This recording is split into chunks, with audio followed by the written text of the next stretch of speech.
Are you a small business owner looking to take your business to the next level?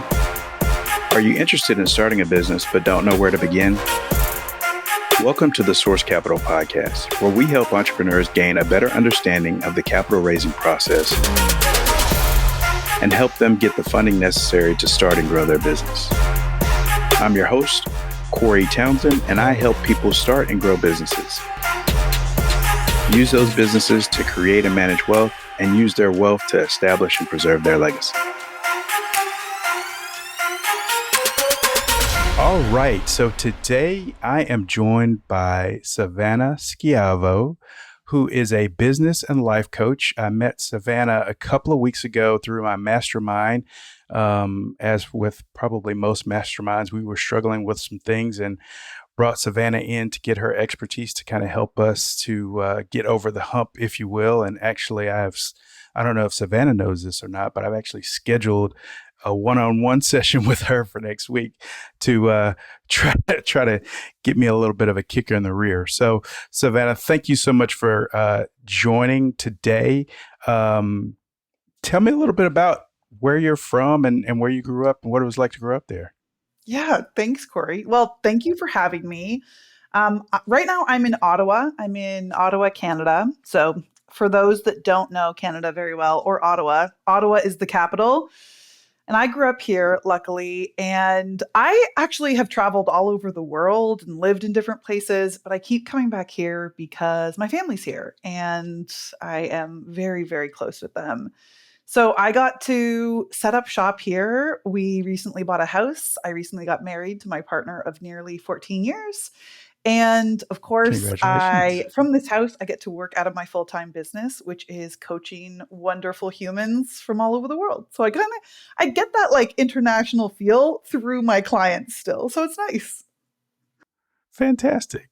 So did you always plan to be a life and business coach, or what was the windy road that landed you in this spot? Yeah. Does anyone ever plan to do what they end up doing? I don't know anyone so far. Yes, I know exactly what I was going to do from the outset. No, I'm just kidding. I'm like, you are the just exception, kidding, not the rule. Yeah. No, I certainly did not know. I went to school and I was really involved in, my background is in international development work. And then later it became fundraising work. So I worked with international, national, and local charities, helping them raise hundreds of thousands of dollars to be able to fulfill their missions between, working with people with disabilities, to homeless youth, to extreme poverty around the globe. I had no idea I was going to be a life coach until like coaching sort of called my name, but I knew no matter what I was going to do, and this was true as far back as, growing up, middle school, high school, university, I knew I had to do something that was purpose driven.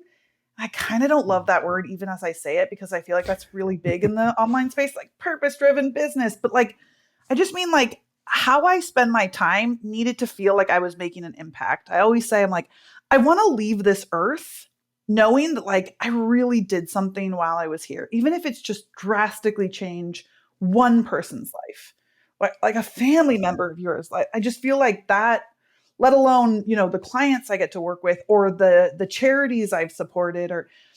So I didn't know I was going to be here, but, as with, I think a lot of careers, I feel like there was, for me, before I ever became a coach, I got into coaching myself and changed my own life and kind of came out the other end going, oh, like I've changed my own life so drastically. This is a way I can make that same impact. What would it be like to explore it? And then now I'm here getting to do it as my profession, which is like the coolest thing. I've been doing this for years and I'm still like, I am the luckiest person. That's right. My pervasive thought is like, I'm the luckiest. So yeah, it's been a good journey, but not one I expected. So you started in international development. How please elaborate on that. I didn't know that was an option. I would have definitely at least explored that on my majors list when I was going through school. How did you get into that? Yeah. So when I was in high school, I was in like all of the clubs. I was in the environmental club and I played on the soccer team and I was valedictorian. And I just was always like, how can I do something that's impactful while I'm here at school? And I didn't know about international development either. It was actually my environmental teacher, my environmental studies teacher told me about it. And essentially, you know, it's tough because I'm not sure about how it's formulated in the States, but in Canada, the course of international development is sort of a hodgepodge of a whole bunch of courses that can take you a whole bunch of different places. So I wanted to go in working abroad and getting to be part of program development that helped communities or helped, policies. But where I ended up taking it was, oh, I want to be the people, I want to be part of the team that helps fund those projects. I don't want to be just at the desk. I want to be like connecting with other people and using a lot of the skills, honestly, that I get to use today to bring people together. So when I found out about that, I was like, you can do this? And then I graduated and was like, what am I going to do? And then I was like, oh, you can do this, which was fundraising. And I got to live in Bolivia and I got to work with so many different kinds of organizations that, that was the progression of how I found out what even this was and where I was going to take it. So it's kind of a broad thing, like everything. Like law is broad, right? You're like, oh, I'll be a lawyer, like in the movies. Like probably not. You can be like you can be in medical law and family law. And so that's sort of my journey, as I think is a common journey for like everyone graduating college and university. Right, right. Yeah, that's fair. When I was young, I say I've always known what I wanted to do, and I did in a very ambiguous sense. It just like what you described, right? You think, okay, well, yeah, I want to work with businesses and in banking, but at even as a teenager, I had no idea how expansive and broad working in finance could be. And a lot of that's based on whatever your background you come from. But, I certainly didn't have any bankers or anything like that in my family. So very interesting. So, what was the transition from working in development to entrepreneurship? I know you said you kind of started coaching yourself. How young were you when you really started doing that? Because that seems like pretty advanced, at least for me. It took me a long time to figure out I needed help. Yeah, I didn't start by coaching myself. I certainly didn't know what I was doing. I just knew I needed help. And I can tell you, I always knew entrepreneurship was going to be something I was going to pursue and was kind of like in my blood. I feel like a lot of entrepreneurs know that. We're like, yeah, I mean, it's going to happen. That was me. And in my 20s, I built a business that was a small clothing store, an online clothing store with clothing I designed. And it had messages of equality and justice and peace and diversity. And it was, such a passion project. And I was so excited. And I was absolutely terrified all of the time. I was terrified to fail. I was so afraid of what other people would think, including people that you know, believed in these messages and believed in. I was afraid to say the wrong thing. I was afraid to be seen. I was afraid to be seen failing. Mm, I was afraid to use my voice. I was like, who the hell am I? Right? All right. of these pieces that ultimately crumbled the business and made me this very shaky entrepreneur, that it's crazy because I talk about it with my friends now and I'm like, I am so grateful for that experience. It helped me get here. I really got into coaching because once I closed down that business, I didn't know what I wanted to do next, but I knew I needed to do the inner work if I was ever going to do something even remotely similar, because I was so in my head about it and I didn't have any of the tools to do anything otherwise. So I was just sort of like, I got to get help. And not in this, like, I'm in a crisis mode, but in a, okay, if I want to do this, I know the thing that gets in my way is my own head. So what am I going to do with that thing? So I hired a coach and I started coaching and, not really in the entrepreneurship space. I just started changing other areas of my life, like my habits, my productivity, the way I treated myself, the way I talked to myself, my relationships, my relationship with myself, my level of confidence, being seen in different spaces, in being a leader, the way I saw myself. And so many areas of my life changed. I lost all this weight, and I made all this money, and my relationships got healthier. And it was just like, it was such a cool advancement that I was like, I'm gonna explore what's next for me with this.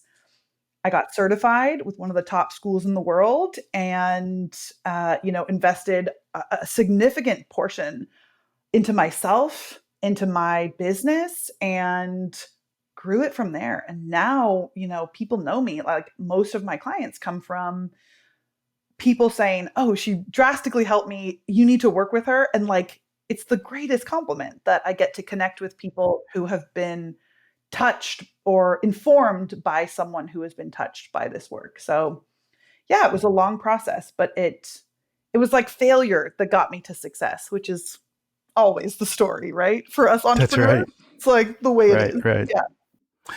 Yeah, it's so interesting because this is the Source Capital podcast, but sometimes our focus is too narrow in terms of capital. There's not just money capital, there's human capital, and if your mind is not right and you don't have the right mindset, it really doesn't matter how much financial capital you have. You won't do the things that you need to do to be successful in your business. So it's very interesting that you kind of came to that realization through your first venture and or adventure in entrepreneurship, and took a pivot and said, this is a problem that I'm having. Other entrepreneurs are probably having it. Maybe I can make that into a business. Very interesting. So let's talk a little bit about your business today. I know your focus is on entrepreneurs and higher achievers. Tell me a little bit more about that.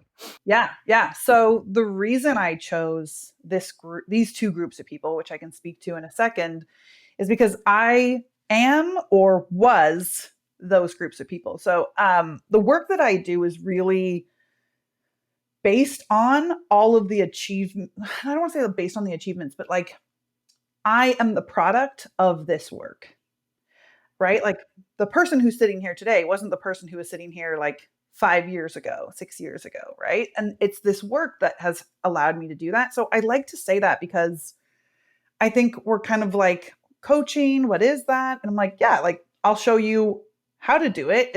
And I got to walk that path first. So I work with two groups of people. I work with actually a whole bunch of people, and people come to me for different things, and we end up, individually tackling different things. But the two main groups of people that I work with is entrepreneurs. So I help entrepreneurs build the confidence they need to create, run, and grow successful businesses.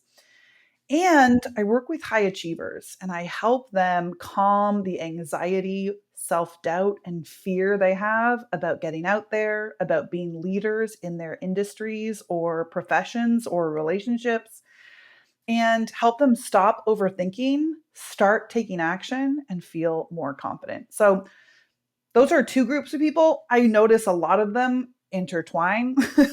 A lot of my entrepreneurs are high achievers, and a lot of my high achievers are like, I think I want to be an entrepreneur. And I'm like, I can help you with all of it. So I get to do that with people from, honestly, I think I don't have anyone in Australia, but most corners of the world has been pretty cool. Oh, wow. That's fantastic.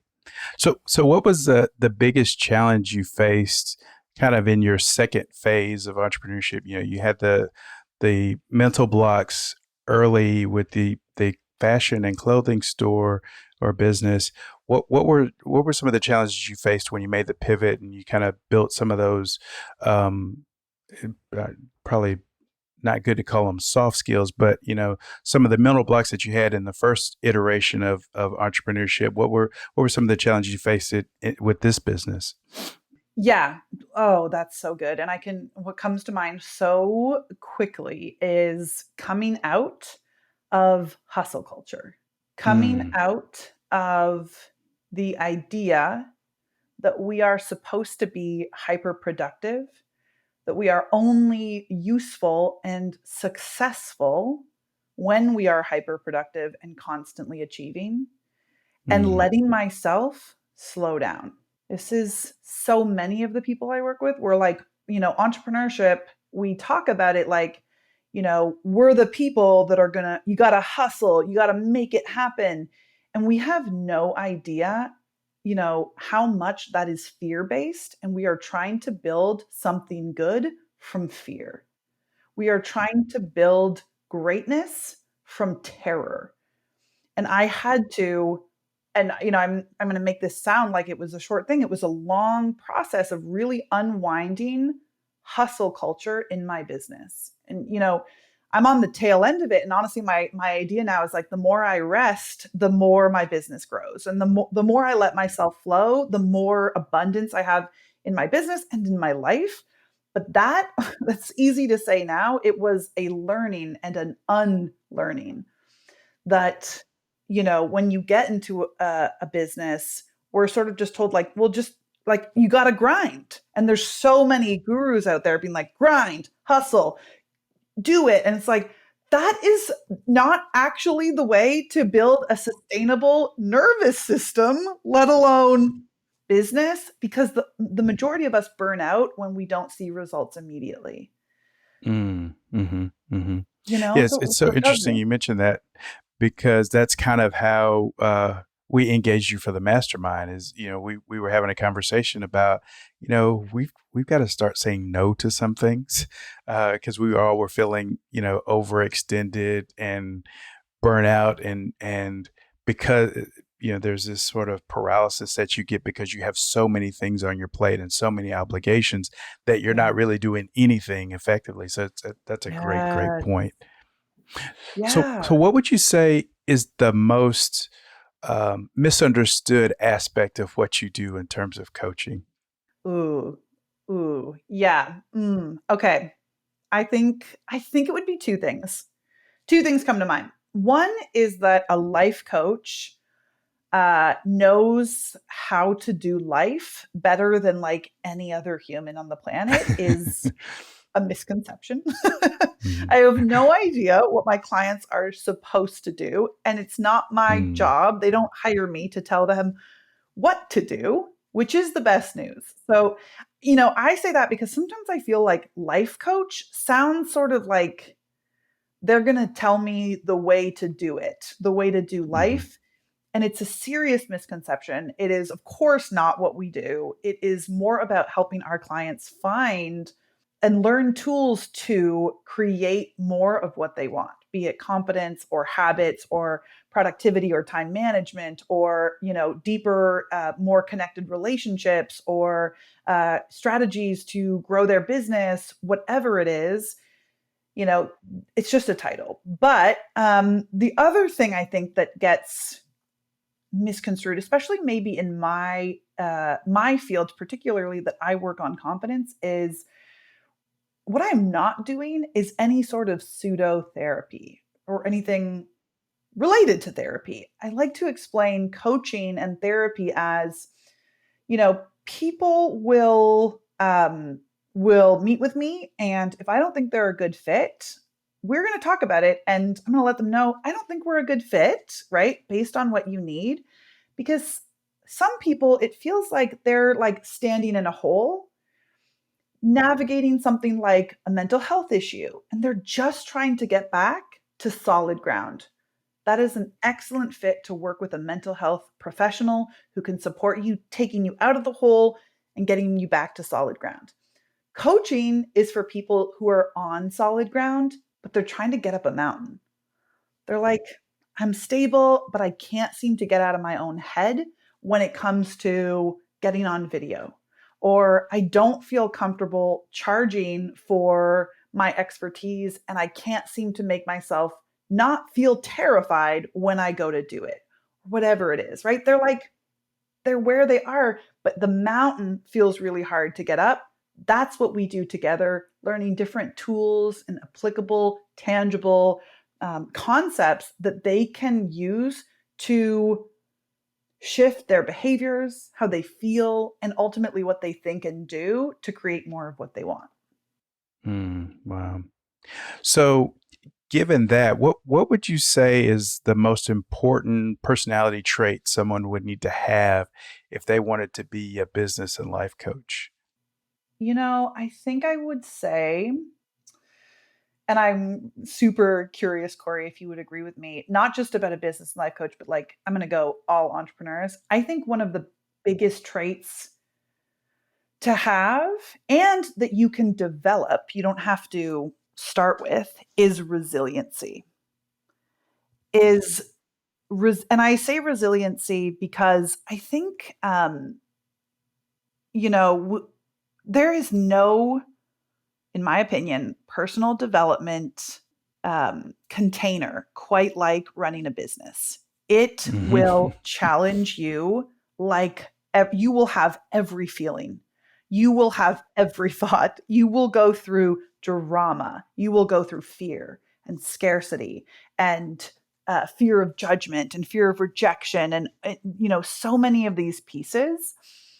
And resiliency to be able to navigate those emotional experiences, to open up to those emotional experiences, to go through those hard times, I think is something we can absolutely cultivate and that we need to cultivate because, at the beginning of a business, it kind of feels like it's a lot of like, fall off the horse, get back on the horse, fall off the horse, get back on the horse. You're like, I don't know what I'm doing. I don't know how to drive this thing. Like, what do we do? Right. It's like, right. We need to be resilient to just learn how to ride the horse, let alone, go all the way. So, for so many reasons, for certainly as a life coach. And I think, if we were like talking as a coach specifically, I might have a different answer, but as an entrepreneur, as a coach who runs their own business, or any entrepreneur, I would say cultivating resiliency, your ability to move through emotional states and hardships, like, because then it's just a matter of time, right? Then it's just like, oh, I just need to like keep going and it's going to be done. Yeah, and I think that's exactly right, and that's why I think it's so important. And I was really excited to have you on the show, frankly, because people need to engage with someone like you because resiliency is important, but you also have to, coupled with that, be able to say, yeah, I'm frustrated, I'm upset, and acknowledge that, and acknowledge it's okay to feel that way, because that's how you're able to continue to be resilient and to continue to move forward. But if you beat yourself up and destroy yourself because you feel certain emotions about where you are in the process, that's what can keep you from being resilient and keep you from, getting back up and getting back on that horse. So, yeah, I think you're exactly right. That's so true and good. And yeah, yes. Like all so what would you say your biggest pet peeve is about being a life coach? What's your clients that you have to put in timeout? What's the thing that they consistently do? Pet peeve with my clients or pet peeve in this profession? Are you asking? Well, I would say in the profession, maybe not client specific, but in the profession. What's my pet peeve? You know what it is? It's how long some of the administrative things are taking lately. And I can tell I'm like, my next step is to have someone like bring someone onto my team, because I don't want to say it's a pet peeve, because I kind of like those things, right? Like I don't totally hate them, but it's like how long everything takes, right? If I have new clients coming on this week and all the onboarding, it's like those pieces. Yeah, actually, this is going to be my answer. Like, as I start thinking about it, I'm like, this is the one. it's how long all the like little unexpected administrative things take. Like, for example, onboarding, and my onboarding's actually quite seamless, but it still takes time. And then like websites. Like last week I had a day, and I am not joking, it was like 7 different technologies I was using just stopped working in a 24-hour Oh period. no. I was like, what is happening? Like, is there a shift in the world that I should know about? Right. So it's like things like that. I'm like, I already have my day planned. I already have my clients planned. I know what I'm doing. I'm going to be done at this time. And then like 7 technologies break. So it's the amount of time that administrative and like behind the scenes work takes, which I wouldn't have answered 2 years ago or even a year ago. I would have been like, oh, it's going out and putting myself out there at the beginning or whatever. But now that stuff's really comfortable. And I really love to connect with humans in whatever capacity I'm doing it, coaching calls or social media or podcasts or, writing articles. Now it's the like tedious things that are like keeping me from doing those fun things that I'm Right. pet peeving. Yes. Got it. Okay. So now that you've kind of developed, you're thinking about expanding your business, which I think is fantastic, possibly adding some help. If you could get in the time machine and go back and talk to your 18-year-old self, what would you tell them about what they needed in terms of the way forward? I know we talked about resilience, but what other advice would you give to your 18-year-old self? Oh, Corey, I love that question. And I don't know if anyone's ever asked me that on a podcast, but I feel like we should all be asking ourselves that like once a year. Right. Like just the development that can come from that, because it's such a good reflection question. I think what I would tell her, because I mean, high achiever was an understatement when I was 18 and all through my 20s. And honestly, even at the beginning of my 30s, is like the practicing trust, if that makes sense. So, Mm. I don't know if you pick a word of the year. Do you pick a word for each year that you go I in? believe it or not, I do. What's I your do pick word? a Can word we of the year. know? Oh, you put me on the spot. It. You can I don't. you can I let it don't come really to want you. to share. I'll share to you. I share the word. No, I really do. So my word last year was wildcat. Right. So and I shared last year's word because I just don't want to put this year's word out there Yeah, yet. yeah, But sure. but last year's word was wildcat because it was all about um it's so a wildcatter. You're from Canada. They drill wells in Canada. You know what a wildcatter is, right? Somebody that explores for oil. So my focus last year was all about my client prospecting and business acquisition process, right? So like a wildcatter searching for oil or black gold. That was my focus last year. Was I was searching for new opportunities, right? So that was my last year's word.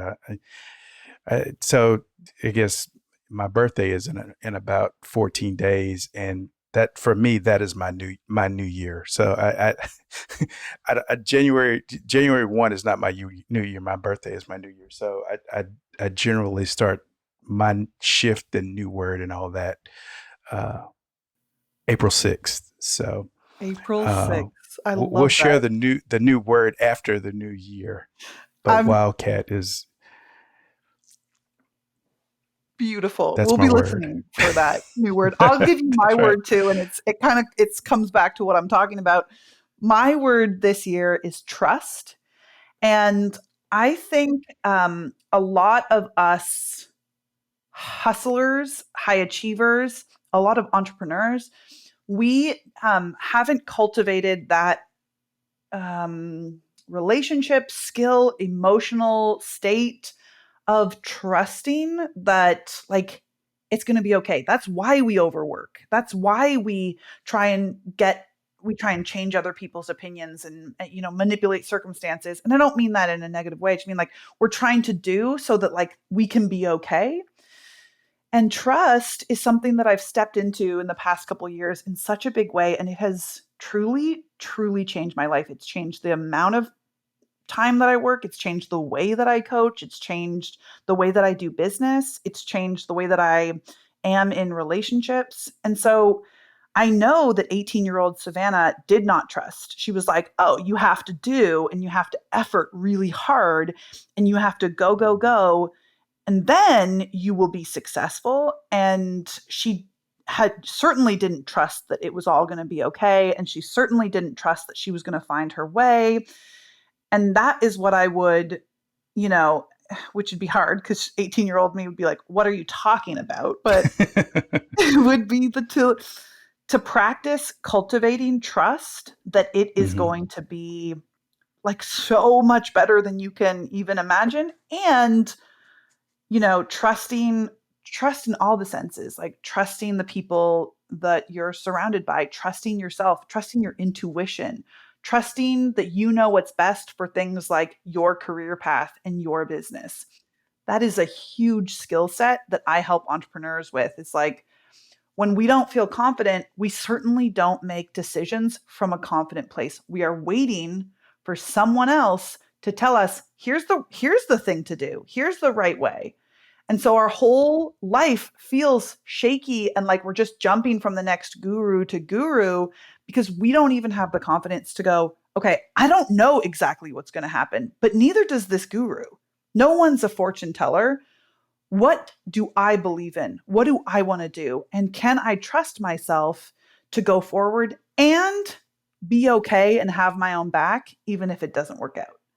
And that is one of the like pillars, I think, of building a successful business, is being able to not only trust yourself in your decision-making process, but like trust yourself even when it doesn't work out. Even when you go for something, you're like, oh, that wasn't the thing. Okay, what am I going to do now? Versus, oh my gosh, okay, I clearly don't have the answer. Who does? Right. So yeah, trust. Word of 2022 for me. and my word is, I'll share on a later pod. Maybe I'll have you back to share my word. Ooh, yes. We'll have another episode to talk about my word. Maybe do a little bit more deep dive into it. So let's talk about the future. We talked about what you would say to 18-year-old Savanna. Where do you see the future of your business, the future of the industry? You are in, I think, a unique position because it seems like, at least from the television I watch, like the services like yours are being offered kind of through apps and things like that. So it seems like a lot of opportunity for your type of business. What do you see your business and the industry in the next 5 to 10 years? I think the coaching industry is blowing up, and it's not. It's blowing up because there is a true gap in the system or systems, and it's required. So coming back to that that idea of like the person that's in the hole, right? Therapy exists, but there's not this reference point. There's not this support for people who feel like they're on stable ground, but they can't get up the mountain. Coaching fills that gap. So I think as an industry, we are growing because, and I'm thinking about some of my new clients who are like, I never imagined myself having a life coach. Yeah, like I don't think any of us grow up being like, oh, I'm definitely going to have a therapist or I'm definitely going to have a life coach.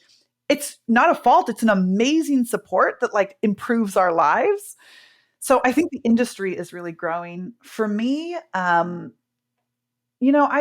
spend time thinking about this and I try not to put too much clear, like it has to be this way kind of mentality on paper. But I know for sure something in my future, certainly before the next 5 years, is a podcast. I have been lucky to be on podcasts from, all over the place. And I love getting to not just share my journey, but share tools and ideas and concepts in a way that I'm just naturally comfortable doing, which is getting to talk, right? So for sure, podcasting, and I think eventually really opening up to more having an offer that allows people to work in groups.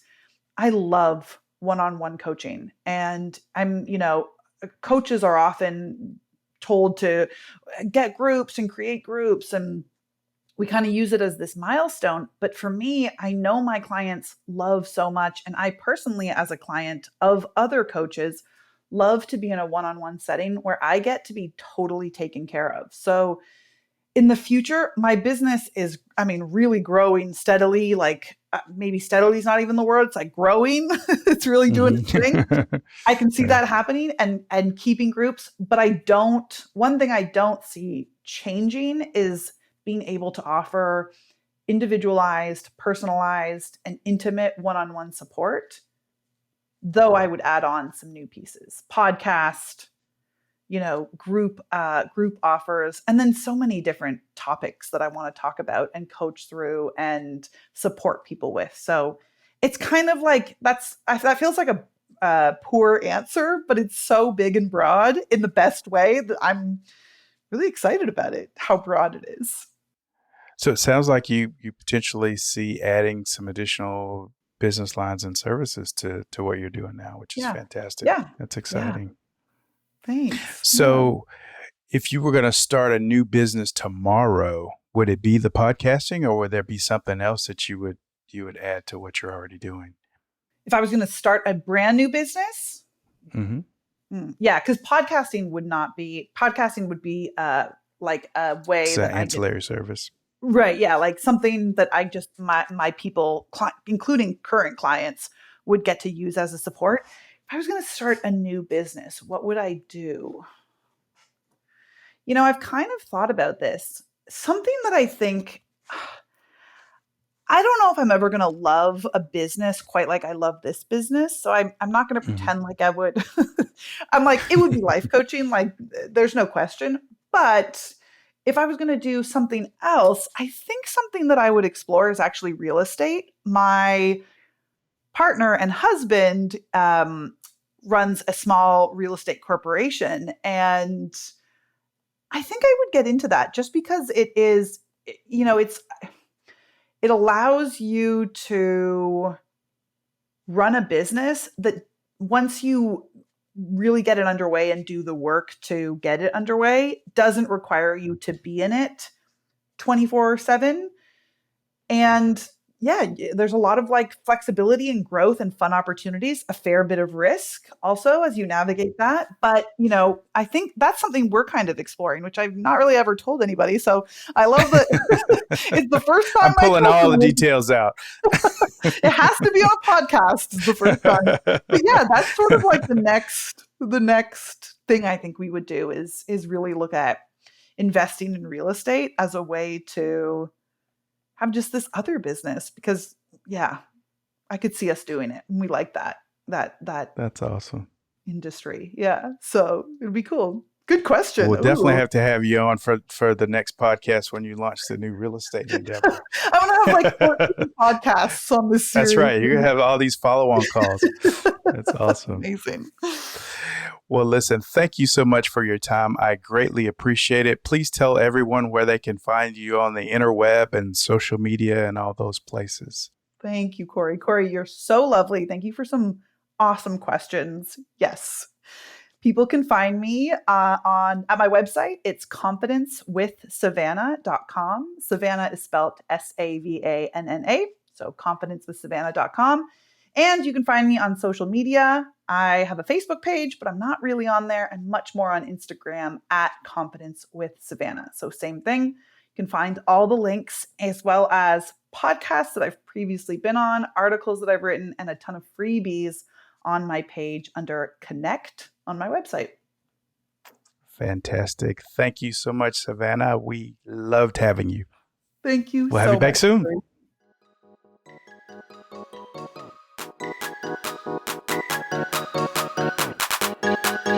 Thank you for tuning in to the Source Capital Podcast, where we focus on helping small business owners because we believe entrepreneurship is the best path to self-reliance, self-determination, and self-ownership.